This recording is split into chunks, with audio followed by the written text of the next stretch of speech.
Hi, ഇന്ന് ഞാൻ കാരബീൻ എങ്ങനെയാണ് എയർ ഫ്രയറിൽ ഫ്രൈ ചെയ്യാമെന്നാണ് കേട്ടോ കാണിക്കുന്നത്. അതിന് വേണ്ടിയിട്ട് ഞാൻ 2 വെളുത്തുള്ളിയും ഒരു ചെറിയ കഷ്ണം ഇഞ്ചിയും 3/4 സ്പൂൺ മുളക് പൊടിയും ആവശ്യത്തിനുള്ള ഉപ്പും ചേർത്ത് മിക്സിയിലൊന്ന് അടിച്ചെടുത്തിട്ടുണ്ട്. അതിലേക്ക് കുറച്ച് മഞ്ഞൾപ്പൊടിയും അതുപോലെ കുരുമുളക് പൊടിയും കൂടെ ചേർത്തിട്ട് ഈ മീനിൽ നന്നായിട്ടൊന്ന് മാരിനേറ്റ് ചെയ്ത് വെച്ചിട്ടുണ്ട്.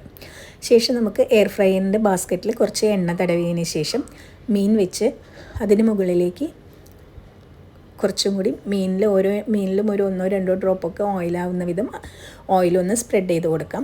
അല്ല ഓയിൽ സ്പ്രേയർ ഉണ്ടെങ്കിൽ അതുകൊണ്ട് ഒന്ന് സ്പ്രേ ചെയ്ത് കൊടുത്താലും മതി. ശേഷം നമുക്കതിനെ 180 ഡിഗ്രിയിൽ 8 മിനിറ്റ്സാണ് വേവിച്ചെടുക്കുന്നത്. അതിന് വെന്ത് എടുത്ത മീനിനെ ഒന്ന് മറിച്ചിട്ട് ഒന്നും കൂടി ഓയിൽ സ്പ്രെഡ് ചെയ്തിട്ട് നമുക്ക് 200 ഡിഗ്രിയിൽ 8 to 10 മിനിറ്റ്സ് വേവിച്ചെടുക്കണം. മീൻ്റെ കഷ്ണങ്ങളുടെ വലുപ്പം അനുസരിച്ച് ചെറിയ ടൈമിൻ്റെ വ്യത്യാസം ഉണ്ടായിരിക്കും. നിങ്ങൾക്ക് നോക്കിയിട്ട് അത് ചെയ്യേണ്ടതാണ്. ഇങ്ങനെ ചെയ്തെടുത്താൽ നല്ല ടേസ്റ്റിയായ കാരമീൻ റെഡിയായി കിട്ടും.